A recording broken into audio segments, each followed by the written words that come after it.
Assalamualaikum warahmatullahi wabarakatuh. Yang terhormat Pak Ilan selaku dosen pengampu mata kuliah oceanografi dan juga teman-teman yang saya banggakan.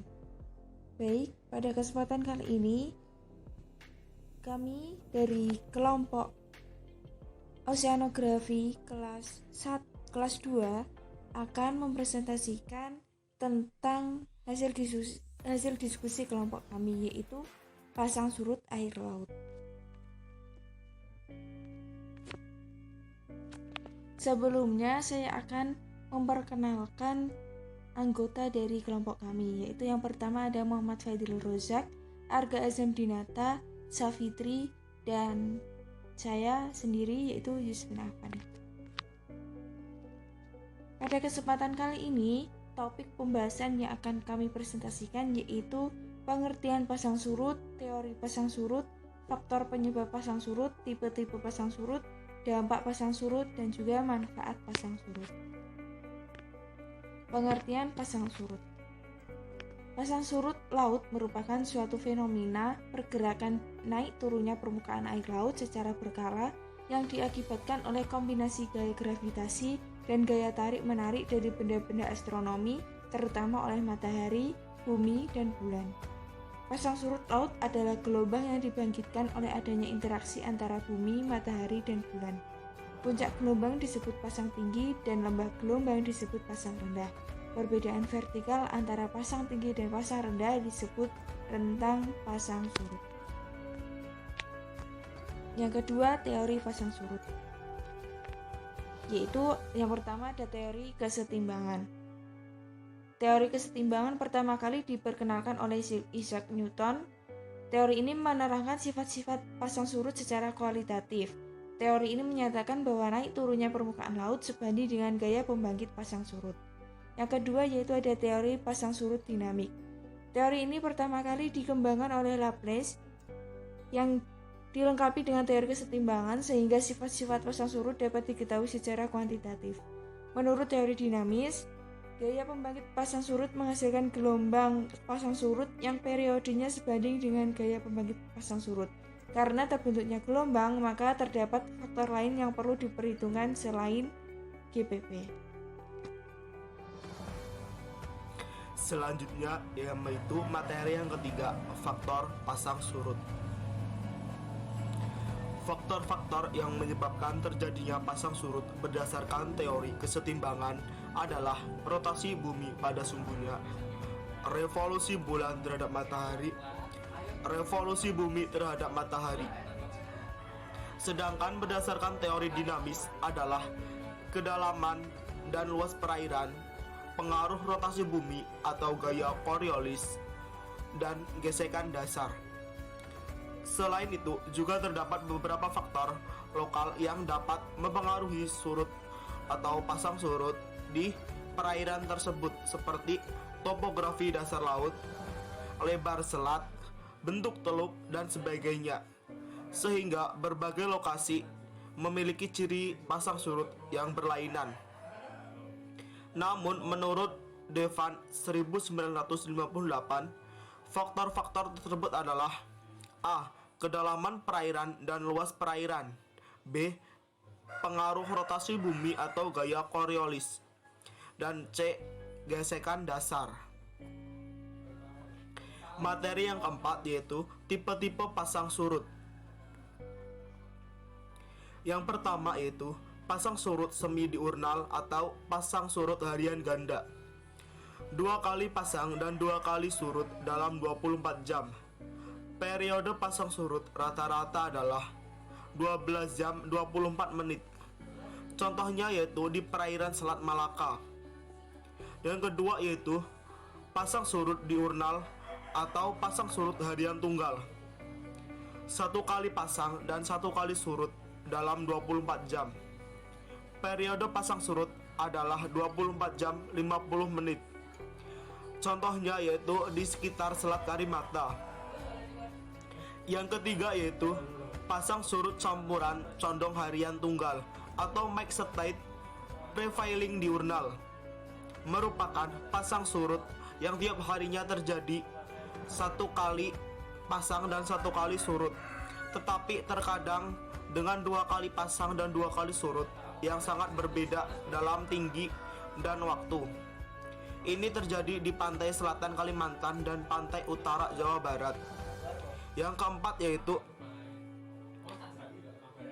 pasang surut campuran condong harian ganda atau mixed tide dan prevailing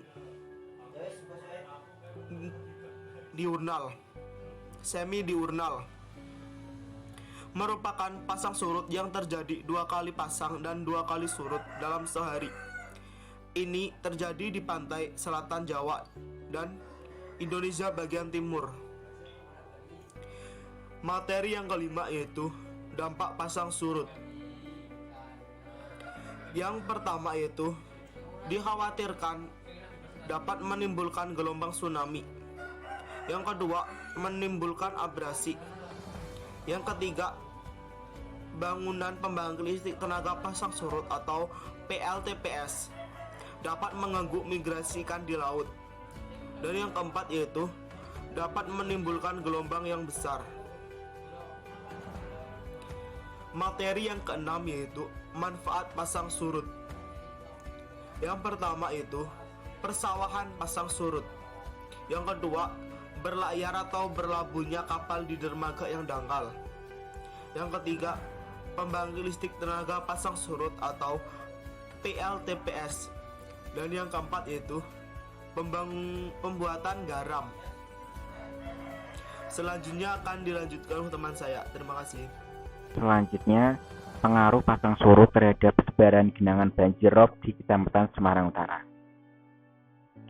Kota Semarang memiliki wilayah pesisir di bagian utara, jelas sangat terkena dampak kenaikan muka laut menurut Parbudi tahun 2002. Secara umum, salah satu dampak utama yang diakibatkan oleh kenaikan permukaan air laut adalah terjadinya banjir pasang. Menurut Nichols et al. Dalam Nugroho tahun 2013. Banjir saat air laut pasang inilah yang dalam kurun waktu kurang lebih 25 tahun terakhir terjadi di kawasan pesisir Semarang. Banjir saat ini, air laut pasang atau yang dikenal dengan sebutan banjir rob menggenangi daerah yang lebih rendah dari muka air laut saat pasang. Menurut Astuti tahun 2009, Kecamatan Semarang Utara merupakan salah satu tempat di kota Semarang yang sering dilanda oleh genangan rob. Berdasarkan penelitian Mildan tahun 2009, di Kecamatan Semarang Utara terdapat jumlah bangunan yang digenang terbanyak dibandingkan dengan kecamatan-kecamatan lainnya di kota Semarang. Menurut Ramadhani et al. Tahun 2011, menambahkan bahwa hampir seluruh Kecamatan Semarang Utara terendam oleh banjir pasang. Tujuan dari penelitian ini yaitu untuk memberikan gambaran mengenai pengaruh pasang surut terhadap luas banjir rob yang terbentuk di Kecamatan Semarang Utara melalui pembuatan model genangan banjir rob. Penelitian ini merupakan penelitian deskriptif.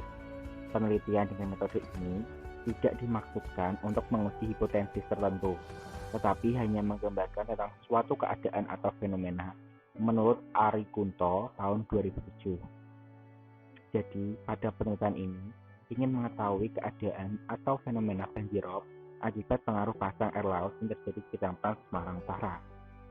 Informasi yang diperoleh dari penelitian ini dapat digunakan sebagai upaya mitigasi pemerintah kota terhadap banjir rob akibat pengaruh pasang air laut yang terjadi di Kecamatan Semarang Utara. Metode pengumpulan data yang dilakukan dalam penelitian ini dengan cara pengamatan atau observation. Peramalan pasang surut dilakukan hingga tahun. Berikut merupakan hasil peramalan MSL, HWL, dan LLWL tiap bulannya dapat dilihat pada tabel 3 berikut ini.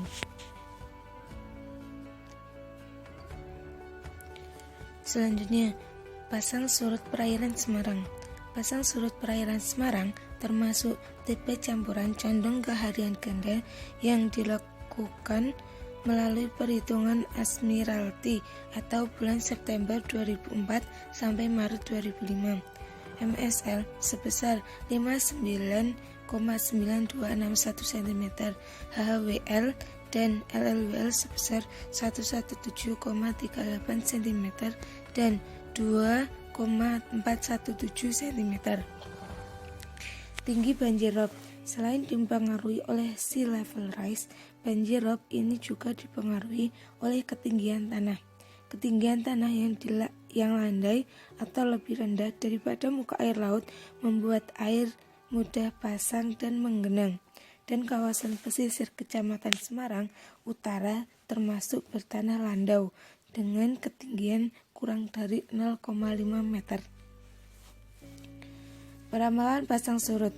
Hasil peramalan menunjukkan bahwa pola siklus pasang surut terjadi 2 kali pasang dan 2 kali surut dalam sehari. Namun, waktu kedatangan perubahan siklus pasang surut dan elevasi muka air mengalami perbedaan. Waktu kedatangan pasang atau surut, data peramalan lebih cepat 1 jam dari pengamatan, namun masih tetap terjadi pada hari yang sama. Model genangan banjir rob. Berdasarkan hasil model genangan banjir rob pada tahun 2015, didapatkan luas genangan banjir rob di Kecamatan Semarang Utara telah mencapai 823,545 ha. Hal tersebut mengindikasi bahwa luas genangan rob akan semakin meluas setiap harinya. Kesimpulan, pasang surut di perairan Semarang termasuk tipe campuran condong ke harian ganda, yaitu kondisi siklus pasang surut yang didominasi oleh siklus dan surut yang terjadi dalam sehari. Air laut tertinggi terjadi pada jam 19 WIB 103,901 cm dan terendah pada jam 22 WIB yaitu pada ketinggian 16,906 cm. Luas banjir rob di Kecamatan Semarang Utara mencapai 823,545 ha. Tanjung Mas yang paling luas yaitu mencapai 337,06 ha atau 92,496%.